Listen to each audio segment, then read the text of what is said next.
The wedding dress hung in Katherine Norton's small room above the general store like a ghost of broken promises, and she stared at it with trembling hands as the sound of hoofbeats faded into the Montana night, taking her groom with them. 3 hours earlier, Benjamin Cartwright had lifted the hem of her sleeve during their private moment before the ceremony, seen the raised white lines that crisscrossed her forearms like a map of survival, and the color had drained from his face faster than water through a sieve. He had stammered something about needing air, about checking on the horses, about anything that would get him away from her, and Katherine had known with a sinking certainty that he would not come back. Now, in the autumn of 1882, she sat alone in Bozeman, Montana, listening to the celebration downstairs fade into awkward silence as word spread that there would be no wedding today. Katherine was 23 years old and had survived things that would have broken most people twice over, but the shame burning through her chest felt worse than any of the physical pain that had created those scars. She had come to Montana 6 months ago with her aunt, fleeing the aftermath of a fire in Denver that had taken her parents and left her marked forever. Her Aunt Josephine had assured her that out here in the territories, people cared more about what you could do than what you looked like, but apparently that philosophy had limits. Benjamin had seemed kind during their courtship, attentive and gentle, but she realized now that she had never let him see beneath the long sleeves she wore even in summer heat.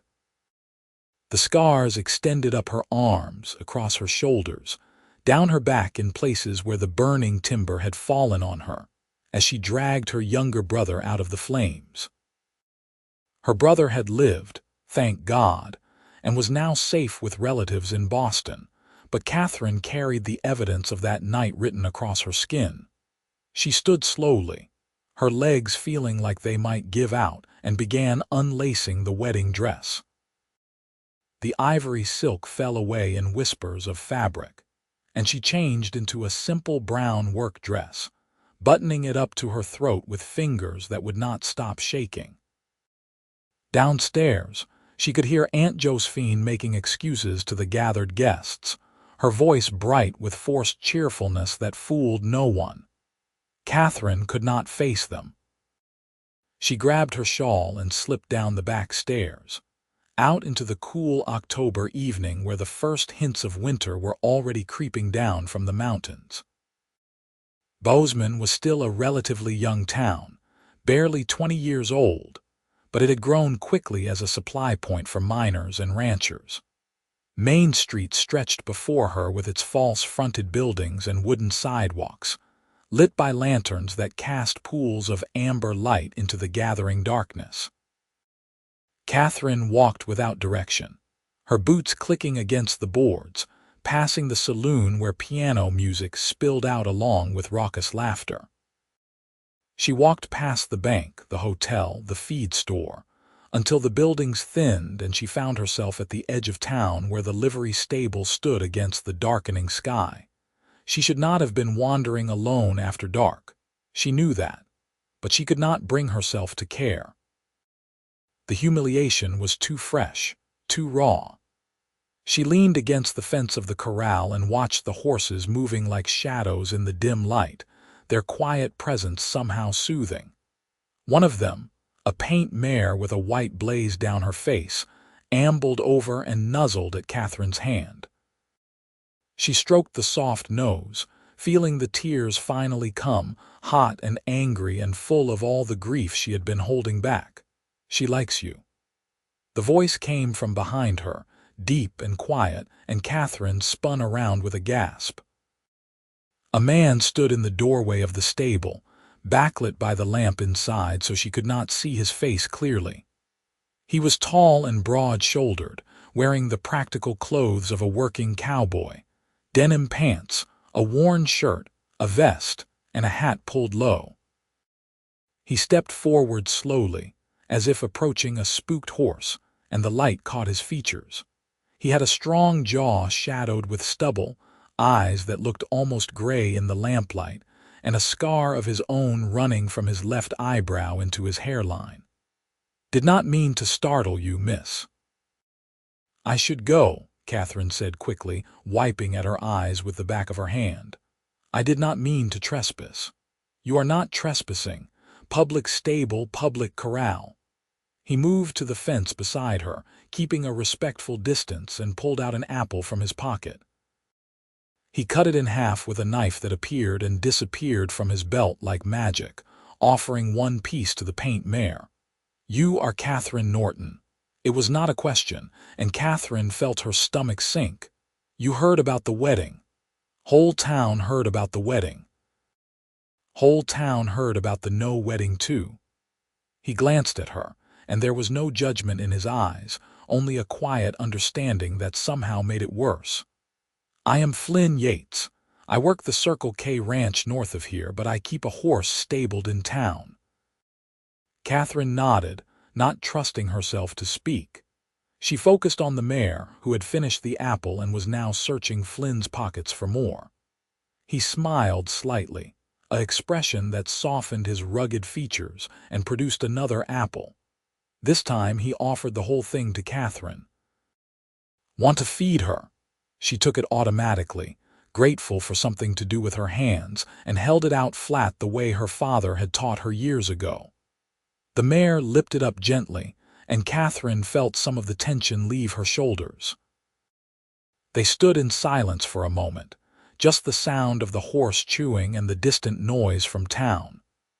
"Benjamin Cartwright is a fool," Flynn said finally, his voice matter of fact. "Begging your pardon for speaking plainly, but any man who runs from a woman like that is not worth the tears." "You do not know anything about it," Katherine said, but there was no heat in her words, only exhaustion. "I know enough." He leaned his forearms on the fence rail, looking out at the darkening mountains. "I know that people get scared of what they do not understand. I know that some folks think scars are something to hide, something shameful. But I have always figured scars just mean you survived something. They are proof you are stronger than whatever tried to break you." Katherine looked at him sharply, and he met her gaze steadily. In the lamplight, she could see the scar on his forehead more clearly, and now that she was looking, she noticed others. One on his chin, another peeking out from his collar, the rough texture of healed burns on the back of his right hand. He had his own history written on his skin, and he wore it without apology. "How did you get yours?" she asked, then immediately regretted the personal question. "I am sorry, that was rude." "Not rude, fair question, considering." He looked at his hand, flexing the fingers. "This one was from a branding iron when I was 16. Got careless, paid the price. The one on my head was from a bar fight in Cheyenne that I definitely started and absolutely deserved. The others are from various bits of stupidity and bad luck accumulated over 30 years. He smiled again, wry this time. "Not all of them are visible, but they are all part of me. They taught me things, made me more careful in some ways, bolder in others. I would not trade them away even if I could." "People do not run away when they see yours," Katherine said quietly. "Some people do," Flynn said. "Not everyone, but some. The ones who matter do not." He straightened up, tipping his hat back slightly. "For what it is worth, I think Benjamin Cartwright just showed you exactly who he is. Better to find out now than after you are married to him." Katherine knew he was right, but it did not make the humiliation any easier to bear. She stayed at the fence for a few more minutes, and Flynn stayed too, not talking, just a steady presence that somehow made the evening feel less awful. Finally, she knew she had to go back. Aunt Josephine would be worried. "Thank you," she said, "for the apple and for not asking questions." "Anytime, Miss Norton." Flynn touched the brim of his hat in a polite gesture. "I am in town most evenings to check on my horse. If you ever want company that does not come with expectations or judgment, you know where to find me." Katherine nodded and turned to go, then paused. "Why are you being kind to me? You do not know me."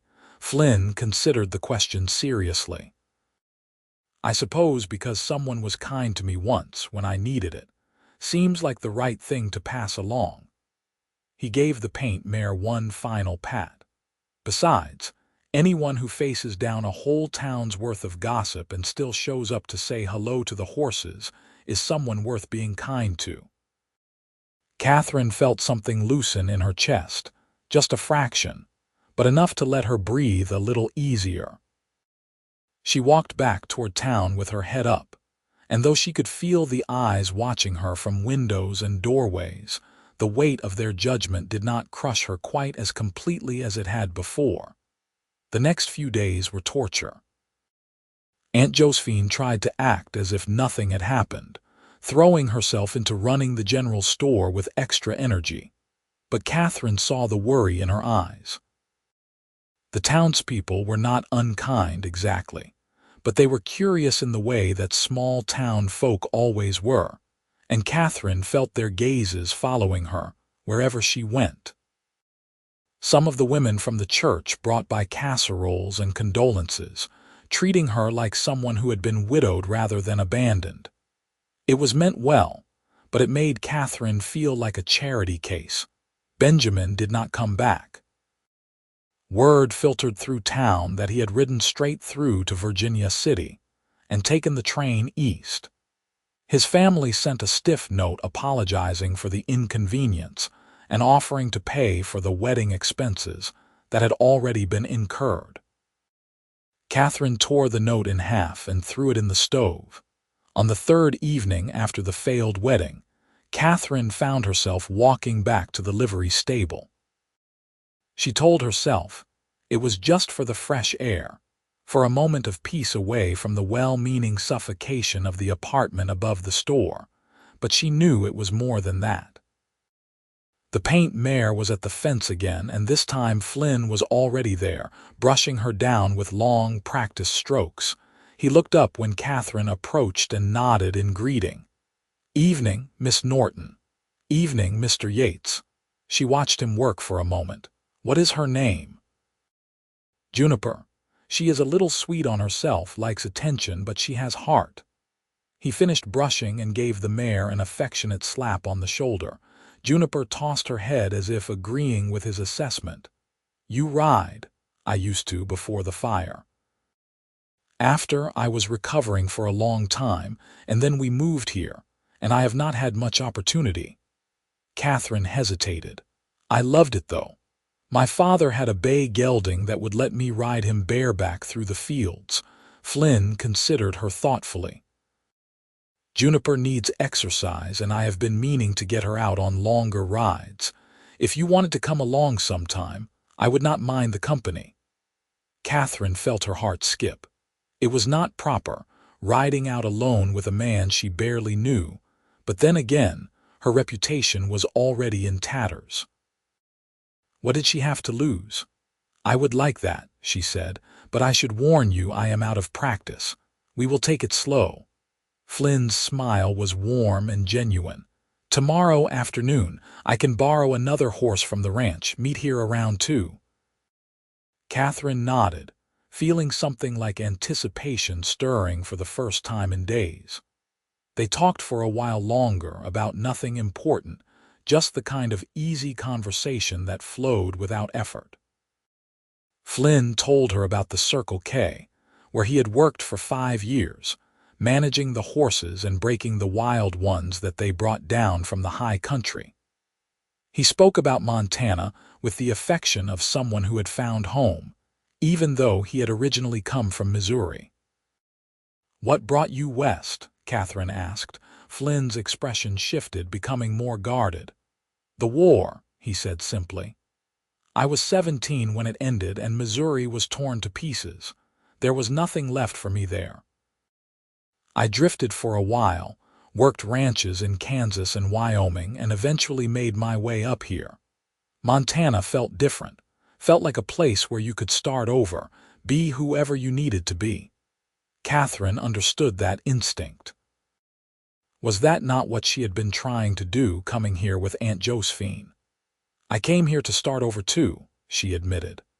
I thought if I could just leave Denver behind, leave the fire behind, I could become someone new, someone without all this baggage. You cannot outrun your past, Flynn said, but not unkindly. It comes with you whether you want it to or not, but you can decide how much power you give it over your future. He looked at her directly, his gray eyes serious. Those scars do not define you unless you let them. Benjamin seemed to think they did. Then Benjamin is not the man you thought he was, and you are better off without him. Flynn said it with such conviction that Katherine almost believed him. She left the stable feeling lighter than she had in days, and when she returned to the apartment, she found herself actually looking forward to tomorrow instead of dreading it. Aunt Josephine noticed the change immediately. "You seem brighter tonight," she said, looking up from the ledger she had been working on. "Did something good happen?" "I am going riding tomorrow," Katherine said. "With Flynn Yates from the Circle K." Josephine's eyebrows rose. "The horse wrangler." "Katherine, dear, I'm not sure that is wise so soon after everything. People will talk." "People are already talking, Aunt Jo. At least this way I will give them something worth discussing." Katherine poured herself a cup of tea from the pot on the stove. "He is kind. He does not look at me like I am broken." Josephine studied her niece with the shrewd eyes of a woman who had raised 4 children of her own. "Be careful," she said finally. "Not because I think poorly of Mr. Yates, but because you are vulnerable right now. I do not want to see you hurt again." "I will be careful," Katherine promised. But as she lay in bed that night, staring at the ceiling, she knew that careful was the last thing she felt. For the first time since the fire, since Denver, since arriving in this strange new place, she felt something like hope. The next afternoon was clear and crisp, the kind of perfect autumn day that made Montana feel like paradise. Katherine wore her riding skirt and a practical blouse, both with long sleeves despite the warmth of the sun. Old habits died hard. Flynn was waiting at the stable with Juniper and a gentle chestnut gelding named Copper. "He is steady," Flynn assured her, helping her mount. "He will take care of you." They rode out of town slowly, letting Katherine find her balance and rhythm again. It came back faster than she expected, muscle memory taking over as they moved from a walk to an easy trot. The land opened up before them, vast and beautiful, the Bridger Mountains rising in the distance with their peaks already dusted with snow.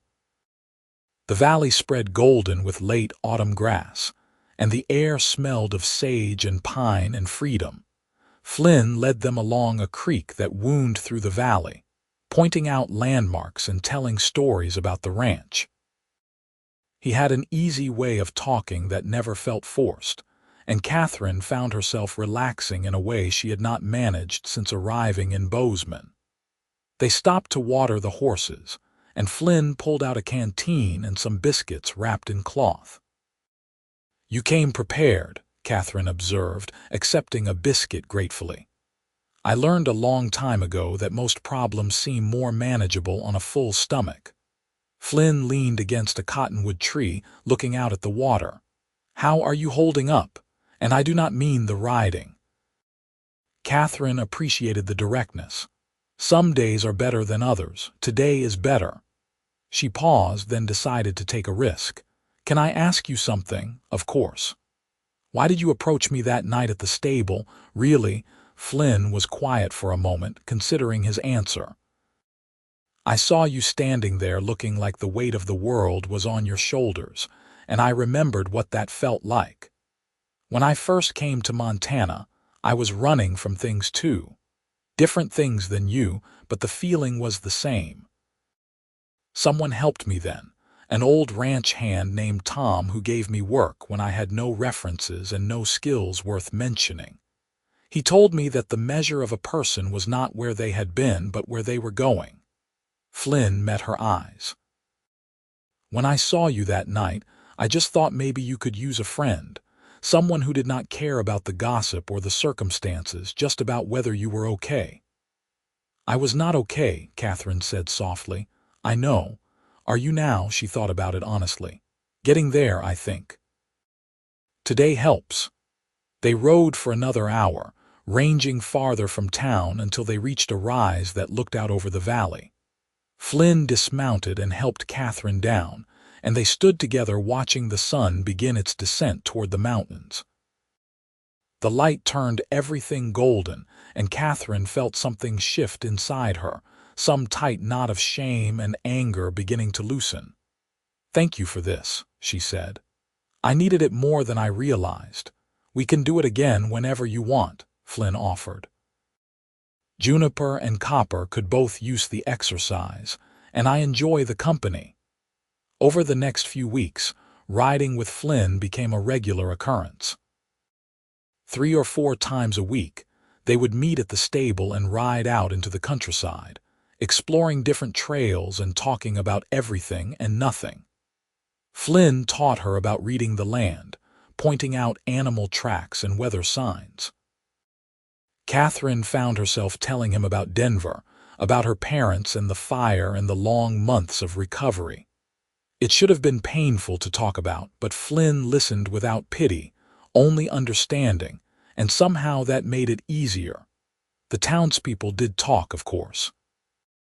Katherine heard the whispers, saw the speculative looks. But Aunt Josephine, after meeting Flynn properly and approving of his manners, defended her niece fiercely. "Katherine deserves happiness," she told the church ladies who came sniffing for gossip. "If she finds it with a good man who treats her well, that is her business and no one else's." November came with the first real snowfall, and Flynn surprised Katherine by showing up at the store one afternoon with an invitation. "The Circle K is having a dance Saturday night," he said, turning his hat in his hands. "Nothing fancy, just the ranch hands and some folks from nearby spreads. I was hoping you might come as my guest." Katherine hesitated. A public appearance together would make their relationship official in the eyes of the community, would mark her as Flynn's girl rather than Benjamin's abandoned bride. It was a big step. But when she looked at Flynn's hopeful expression, at the quiet confidence and kindness she had come to rely on, the answer was easy. "I would love to," she said. The dance was held in the main barn at the Circle K, which had been cleared of equipment and decorated with lanterns and autumn branches. There were perhaps 30 people there, a mix of ranch hands and their families, all dressed in their best. Katherine wore a blue dress that Aunt Josephine had helped her alter, with sleeves that came to her wrists but a neckline that was not quite so high. She was trying, slowly, to be less afraid of being seen. Flynn met her at the door, looking handsome in a clean shirt and vest, his hair still damp from washing. His face lit up when he saw her. "You look beautiful," he said, and the sincerity in his voice made her blush. "You clean up rather well yourself," she replied. The evening was magical. Flynn introduced her to everyone with obvious pride, his hand resting gently on her back in a way that felt protective but not possessive. They danced to the fiddle music, Flynn surprisingly graceful for such a large man, and Katherine laughed more than she had in months. During a break in the music, Flynn's boss, an older man named Samuel Kirkwood, pulled Katherine aside. "Flynn is one of the best men I have ever had the privilege to employ," Samuel said. "He is loyal, hardworking, and honest to a fault. He does not give his trust easily, but once he does, it is absolute." He studied Katherine with sharp blue eyes. "He cares about you a great deal, Miss Norton. I hope you will treat that with the respect it deserves." "I will, sir," Katherine promised, touched by the older man's protectiveness. As the evening wore on, Katherine found herself outside on the porch, cooling off from the dancing. Flynn joined her, carrying 2 cups of cider. They stood side by side, looking up at the stars that filled the Montana sky like scattered diamonds. "I have been thinking," Flynn said slowly. "About us, about where this might be heading." Catherine's heart began to beat faster. "And what have you concluded?" "That I am falling in love with you," Flynn said simply. "I know it is fast, and I know you have been hurt. I do not want to push you into anything you are not ready for. But I also did not want to pretend that what I feel is casual or temporary, because it is not." Catherine turned to face him fully, and in the lamplight spilling from the barn, she could see the vulnerability in his expression. This strong, steady man was opening his heart to her, offering it without guarantee of safety. "I am falling in love with you too," she admitted. "It terrifies me." "Me too," Flynn said with a slight smile, "but the best things usually do." He reached out slowly, giving her time to pull away, and took her hand. His thumb brushed over the scars on her wrist, those visible reminders of her past. Instead of flinching or looking away, he lifted her hand and pressed a kiss to the scarred skin. "These make you strong," he said quietly. "They are part of your story, and your story is what makes you who you are. I would not change a single thing about you, Katherine Norton." Catherine felt tears prick her eyes, but they were good tears this time. She stepped closer, and Flynn wrapped his arms around her, holding her gently as if she were precious. They stood like that for a long time, just holding each other under the stars, and Catherine felt something inside her finally heal. Winter settled over Montana in earnest, and Catherine and Flynn's relationship deepened along with the snow. He courted her properly, with long conversations and shared meals and quiet moments that built a foundation of trust. Flynn never pushed her to reveal more than she was comfortable with, but gradually, Catherine found herself wanting to show him the scars she kept hidden under layers of clothing. It happened one evening in early December. They were sitting in the small parlor above the store, Aunt Josephine having discreetly retired early. The fire was burning in the stove, casting warm light through the room. They had been talking about the future, about dreams and possibilities, when Catherine stood up suddenly. "I want to show you something," she said, her voice shaking slightly. "I need you to see all of it to know what you are taking on if this continues." Flynn looked at her seriously. "Catherine, you do not have to do this if you are not ready." "I am ready. I trust you." And she realized it was true. She trusted Flynn in a way she had never trusted Benjamin, in a way she had not trusted anyone since before the fire. With trembling fingers, she began to unbutton her sleeve. She rolled it up slowly, revealing the full extent of the scarring on her forearm. The skin was twisted and white in places, shiny and pink in others, a permanent testament to the flames that had licked up her arms as she carried her brother to safety. Flynn did not look away, did not flinch. He simply looked, his expression gentle. "There is more," Catherine whispered. She turned her back and began to unfasten the top buttons of her dress, lowering it enough to reveal her shoulders. The scars here were worse, covering nearly all of her back where the burning beam had fallen across her. She heard Flynn stand, heard his boots on the floor as he moved closer. Then she felt his fingertips, gentle as a whisper, tracing the lines of scar tissue. "Tell me about them," he said softly, and Catherine did. She told him about the night of the fire, about waking to smoke and flames, about finding her brother Timothy trapped in his room. She told him about her father going back for her mother and the building collapsing. She told him about the pain, the long recovery, the fear that she would never be whole again. Flynn listened to it all, his hands never leaving her skin, tracing each scar as if memorizing a map. "You saved your brother's life," Flynn said when she finished. "You ran into a burning building and pulled him out, and you bear the marks of that courage on your skin. Catherine, these scars are not flaws. They are proof that you are the bravest person I have ever met."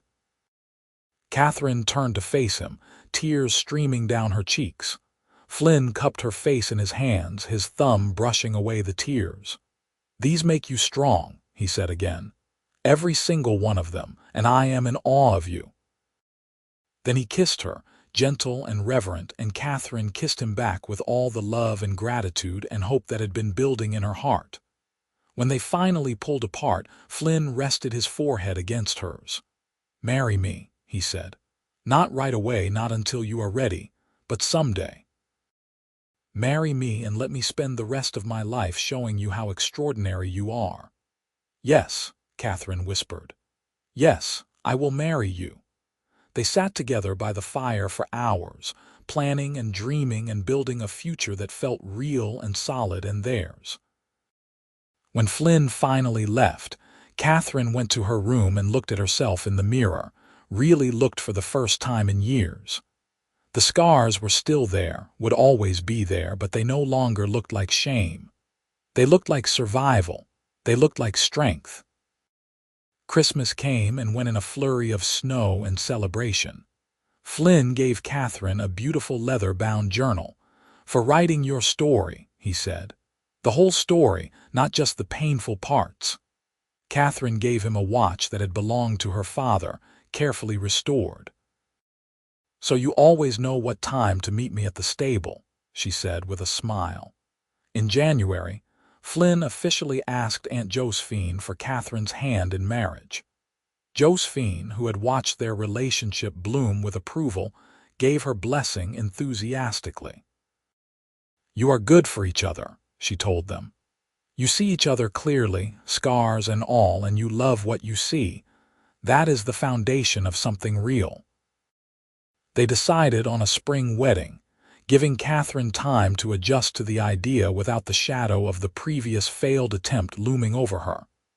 This time, there would be no secrets, no hidden parts. Flynn knew everything about her, and he loved her not in spite of her history, but because of how it had shaped her into the woman she was. The months leading up to the wedding were busy and happy. Katherine continued to work in the store with Aunt Josephine, but she also began spending time at the Circle K, learning the rhythms of ranch life. Flynn taught her more advanced riding, and she discovered she had a talent for working with horses. Samuel Kirkwood, impressed by her skill, offered her informal employment helping to gentle some of the younger horses. "You have good instincts," he told her. "Horses respond to calm confidence, and you have both." Katherine thrived in the work.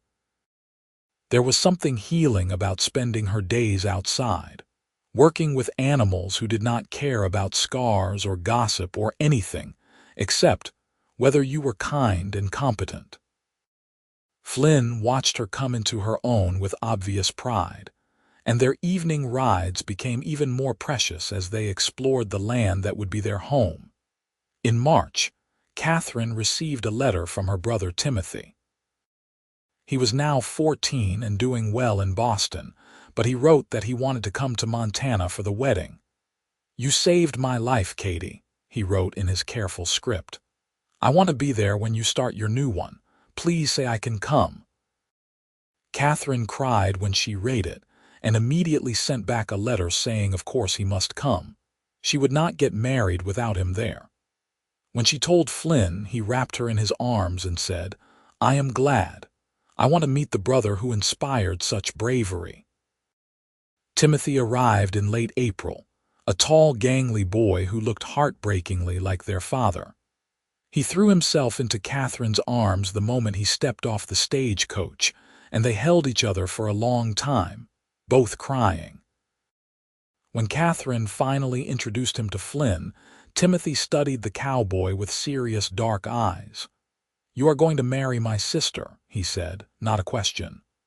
"I am, if she will still have me," Flynn replied, taking the boy seriously. "You will be good to her. You will not run away when things get hard."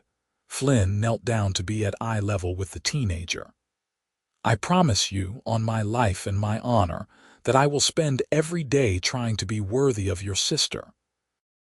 She is the strongest, kindest, most remarkable woman I have ever met, and I consider myself the luckiest man alive that she said yes to me." Timothy searched Flynn's face for a long moment, then nodded. "All right then. But if you hurt her, I will find a way to make you regret it." Flynn smiled. "That is fair. I would expect nothing less." The two formed a quick bond, with Flynn taking Timothy out to the ranch and teaching him about horses and cattle and Montana life. Katherine watched them together, her heart so full it felt like it might burst. This was what family looked like, she realized. Not perfection, not the absence of pain, but people who showed up for each other, who built something together out of love and choice. The wedding was set for the first Saturday in May at the small church in Bozeman. This time, Katherine approached it with joy instead of dread. She wore a dress of pale green silk that Aunt Josephine had made, with delicate lace at the wrists that drew attention to rather than hid her scars. She wore her hair up, showing her face and neck openly, and when she looked at herself in the mirror, she saw a woman who had survived and healed and found love on the other side of tragedy. Timothy walked her down the aisle, standing straight and proud, and handed her over to Flynn with great ceremony. Flynn looked at Katherine like she was the sun and moon and stars all together, and when the minister asked if he took this woman to be his wife, his "I do" rang out clear and strong. "Through everything," Flynn added off script. "Through joy and sorrow, through easy times and hard, I choose you, Katherine Norton, scars and strength and everything in between. I will always choose you." Katherine's voice was steady when she gave her own vows. "I choose you too, Flynn Yates. You saw me when I felt invisible, valued me when I felt worthless, and loved me when I could barely love myself. I promise to build a life with you, to face whatever comes together, and to never stop choosing you." When they kissed as husband and wife, the small church erupted in applause. Aunt Josephine was crying openly, and even some of the rough ranch hands were suspiciously bright-eyed. The reception was held at the Circle K again, and this time Katherine danced with her husband under the Montana sky, surrounded by people who had become family. Timothy gave a toast that made everyone laugh and cry. "My sister saved my life," he said, his voice cracking slightly with emotion. "She ran into fire for me, and today I got to watch her walk into joy. Flynn Yates, you better be worth it." "I will spend my life trying to be," Flynn promised.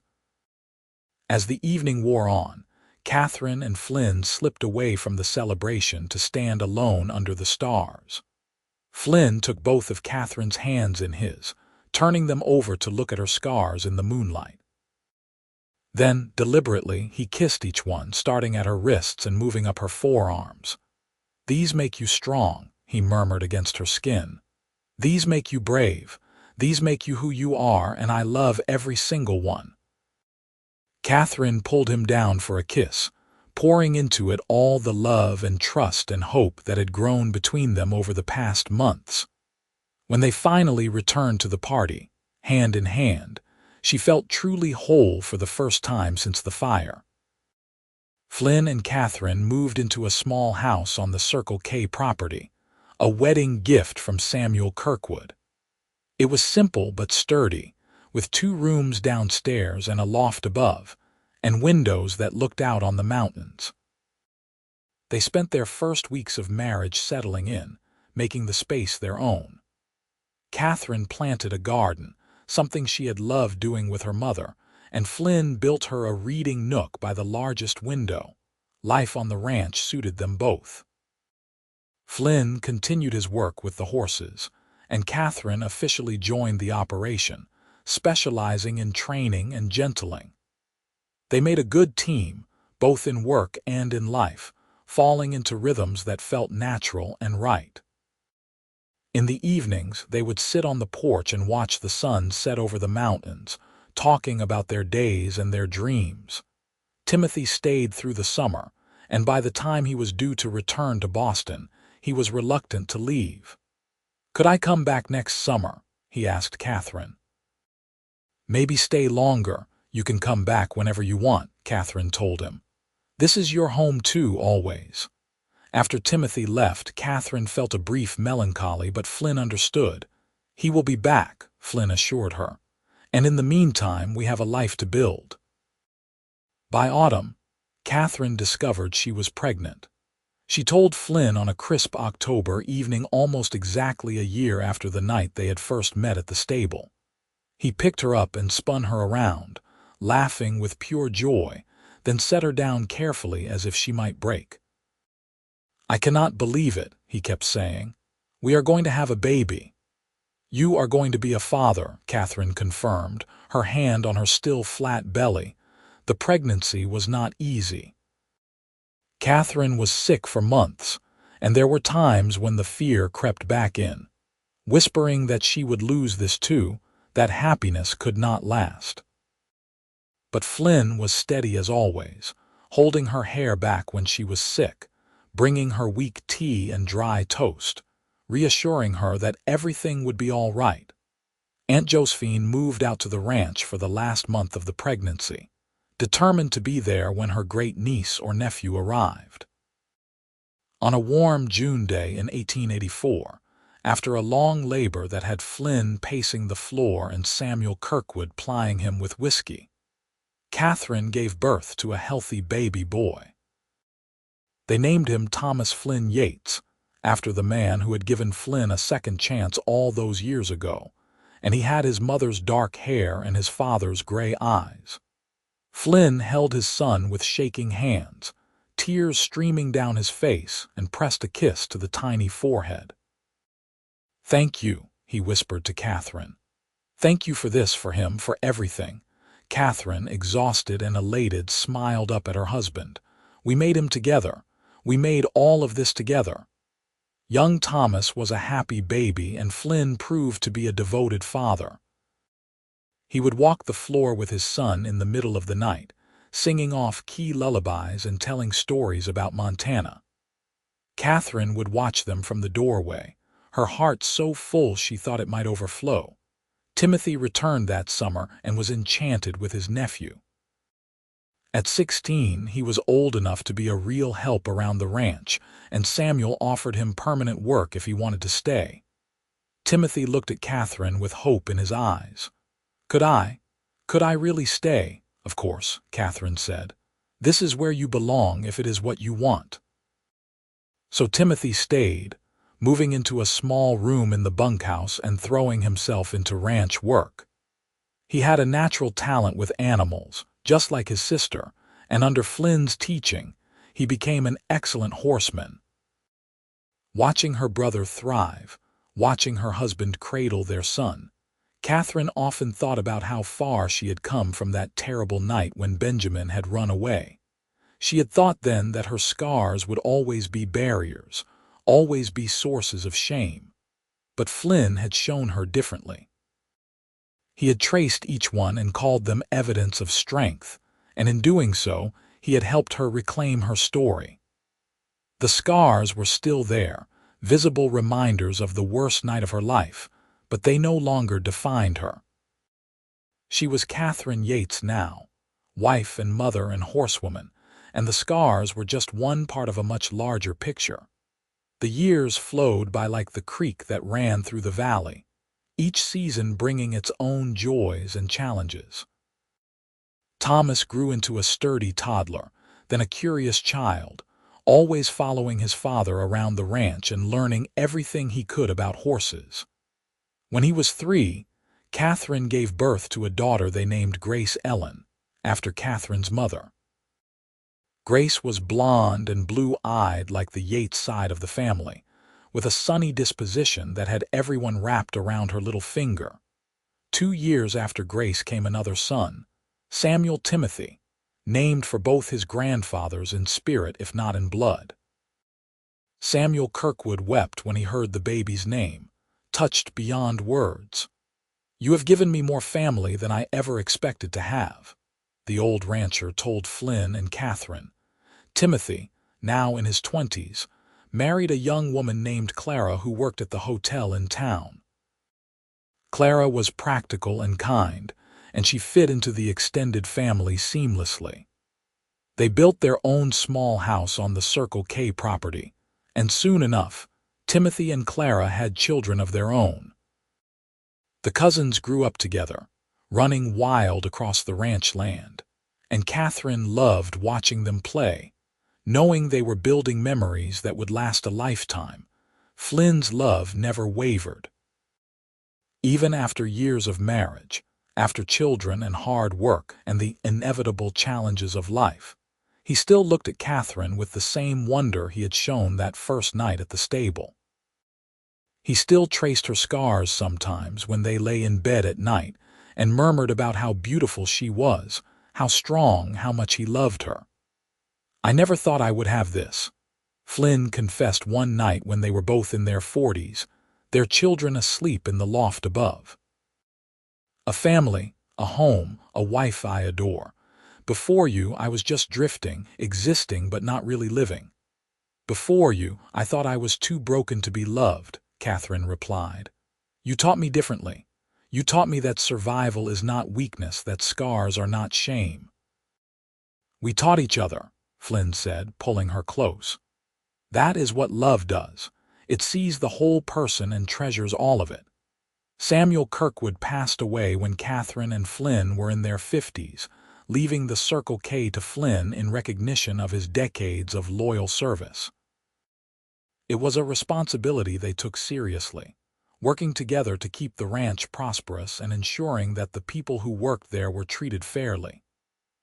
Thomas, now a young man, took over much of the day-to-day horse operations, showing the same skill and patience his parents had. Grace surprised everyone by developing a talent for business, and she handled the ranch accounts with a precision that made Katherine proud. On warm summer evenings, the whole family would gather for supper.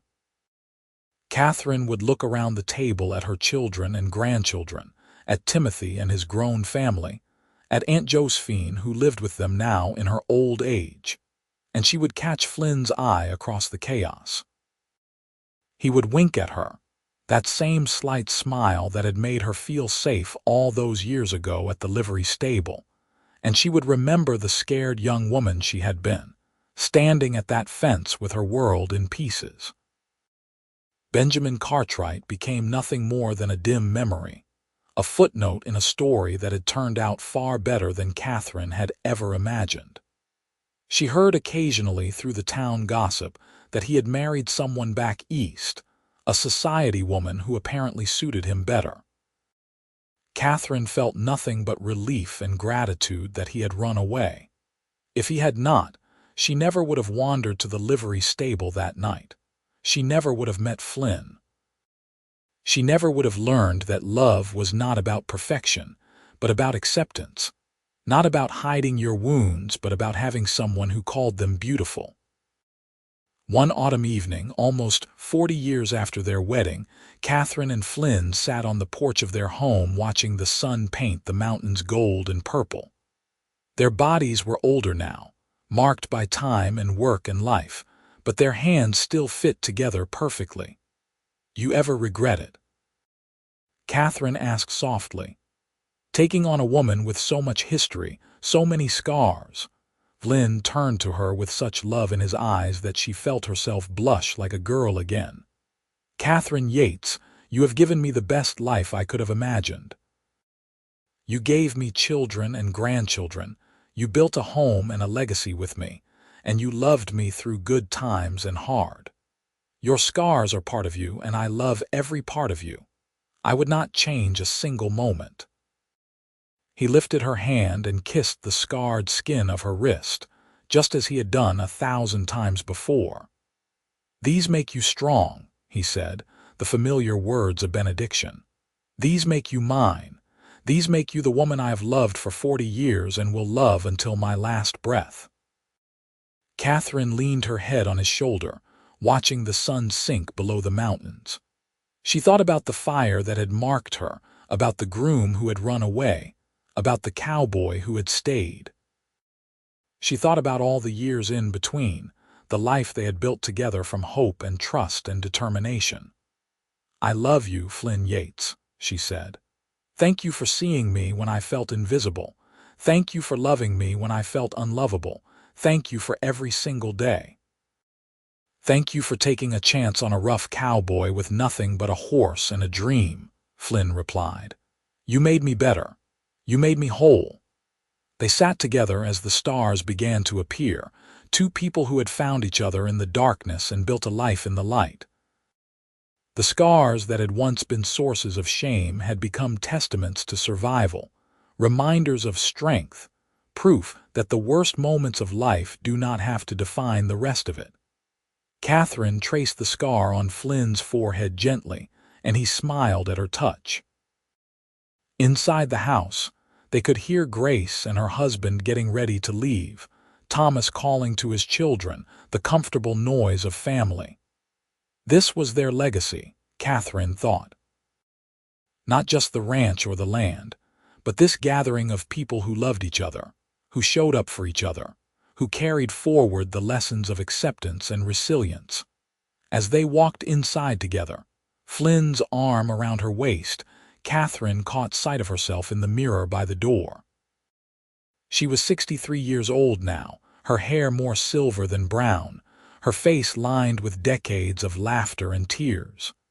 The scars were still visible on her arms where her sleeves were rolled up, faded but permanent. She looked at them for a long moment, then smiled. These made her strong. These brought her to Flynn. These were part of her story, and her story was beautiful. "Come on, love," Flynn said gently, steering her toward the kitchen where their family was gathering. "Let us not miss a moment." And Katherine followed her husband into the warmth and noise and love, grateful for every scar that had led her here, grateful for the man who had seen them and called them beautiful, grateful for the life they had built together from the ashes of the past. She had been marked by fire, abandoned by a coward, and saved by a cowboy who understood that scars were not weakness but proof of survival. In the end, that made all the difference. In the end, she had not just survived but thrived, and the scars that had once brought her shame had become the foundation of her greatest joy.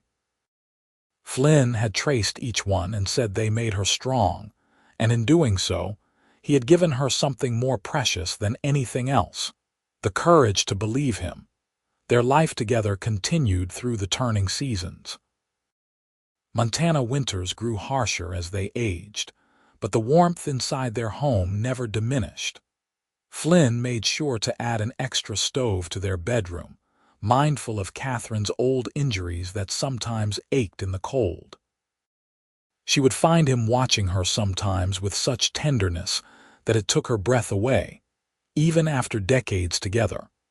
The grandchildren adored their grandfather, climbing on him despite his protests that his back was not what it used to be.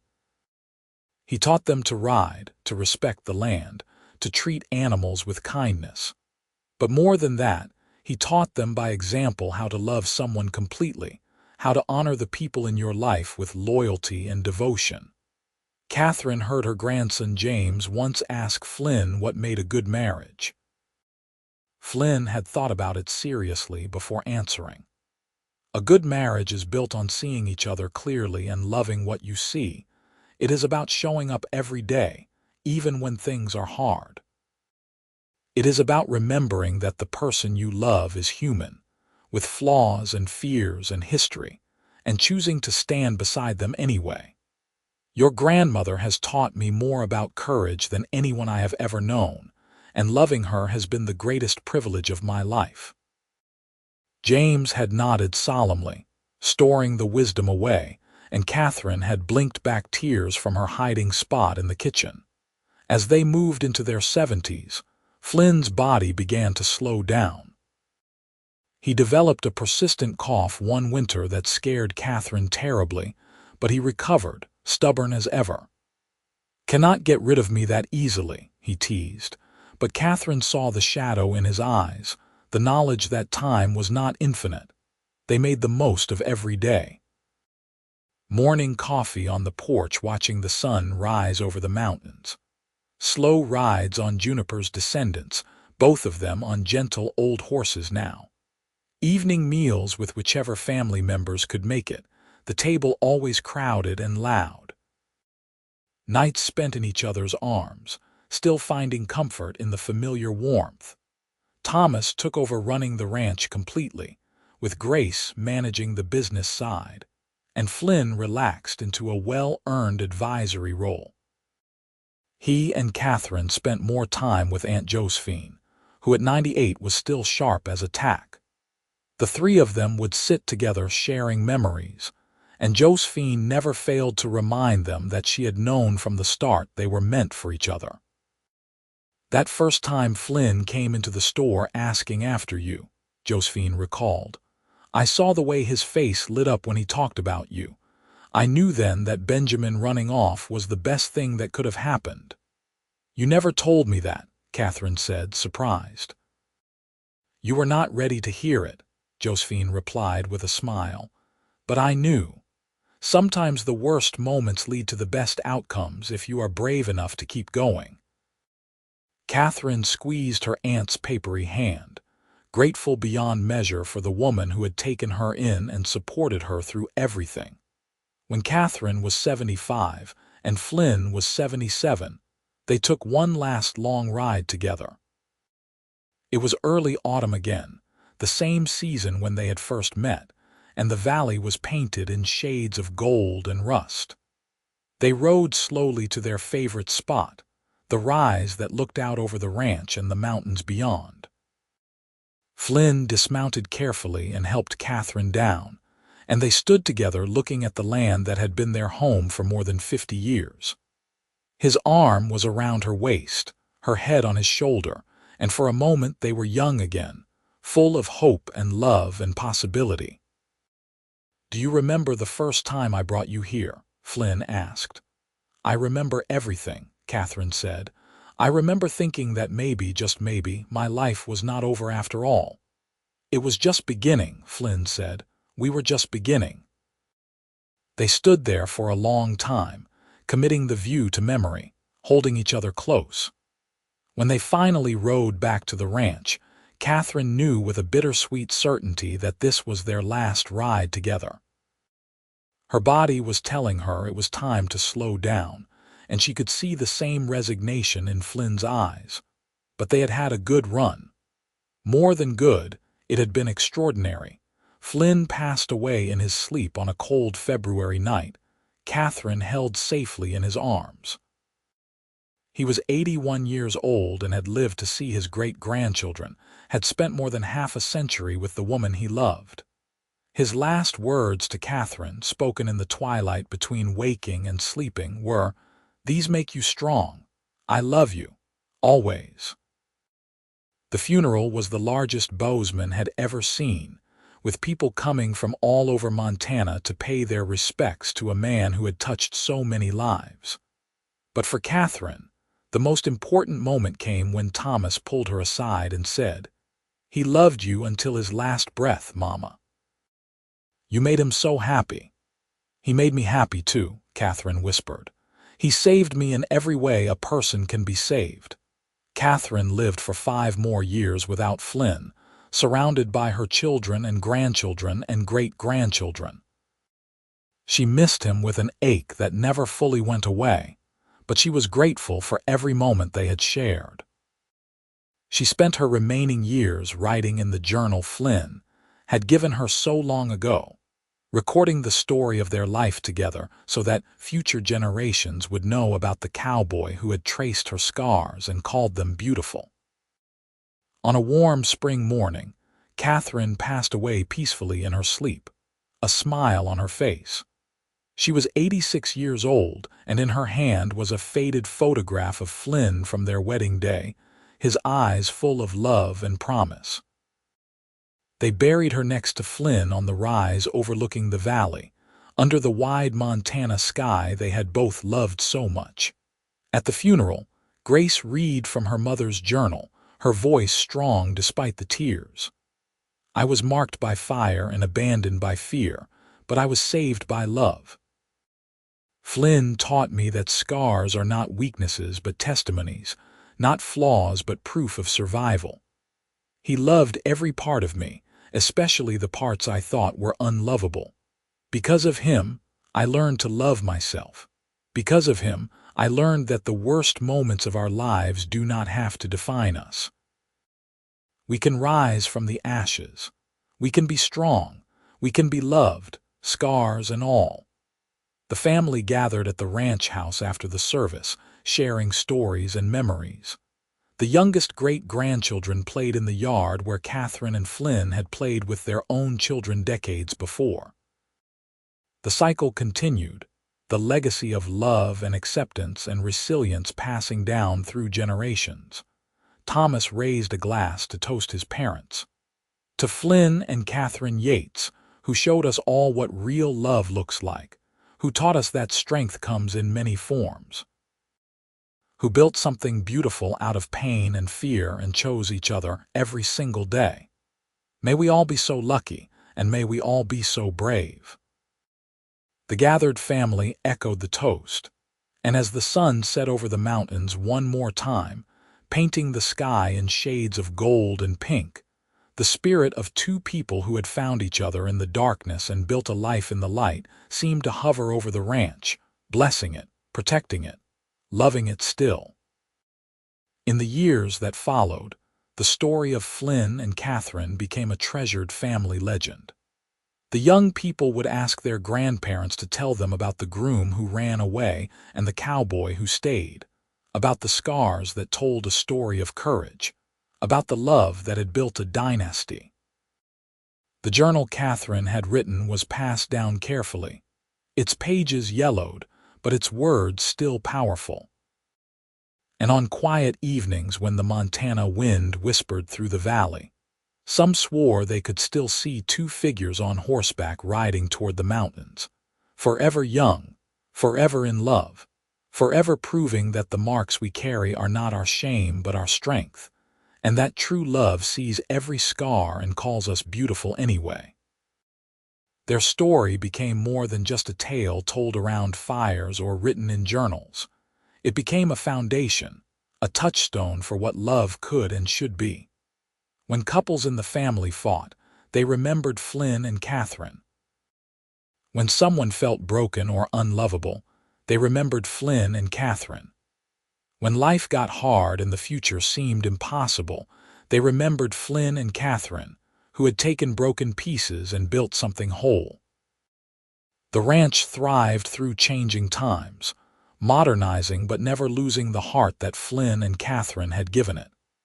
Their values, their work ethic, their belief in treating people and animals with respect and dignity became the bedrock of everything the family did. The little house where they had lived was preserved carefully, turned into a museum of sorts for the family, filled with photographs and mementos, and the palpable sense of love that had filled it for so many decades. Visitors to the ranch, whether family or friends or business associates, always felt it. There was something special about the land, something that spoke of resilience and hope and the transformative power of acceptance. People left the Circle K Ranch feeling changed, inspired, ready to face their own challenges with renewed courage. In the small church in Bozeman where Flynn and Katherine had married, a stained glass window was installed in their honor, paid for by grateful family members.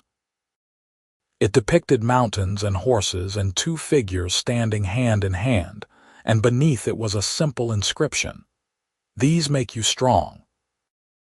Those 4 words, spoken by a cowboy to a woman who thought herself unlovable, had become a family motto, a rallying cry, a reminder that our struggles and our scars do not diminish us but define us, not as victims but as survivors, not as broken but as beautifully, powerfully whole. And so the story ends where all the best stories end, not with a dramatic climax but with a quiet certainty, not with questions but with answers. Katherine Norton, marked by fire and abandoned by fear, had found in Flynn Yates not just a husband but a mirror, someone who reflected back to her the truth of her own strength and beauty. Together they had built a love story for the ages, a testament to the Wild West and to the human spirit, a reminder that sometimes the worst moments of our lives are just the beginning of our greatest joys. Their descendants still run the Circle K Ranch in Montana, and on clear autumn evenings, if you ride out to the rise overlooking the valley, you can almost feel them there, Flynn and Katherine, eternally young and eternally in love, watching over the land and the family they built together, whispering to anyone who will listen that scars are not something to hide but something to honor, not marks of weakness but badges of courage, not reasons to run but reasons to stay. And in a world that often tells us to be perfect, to hide our flaws, to pretend we have not been hurt, the story of Flynn and Katherine Yates stands as a powerful reminder that real love sees everything, accepts everything, and finds beauty in the very places we think are most broken. Their love story, born in a livery stable in Bozeman, Montana in 1882, continues to inspire and guide, a light in the darkness, a promise that we are all worthy of love, scars and all.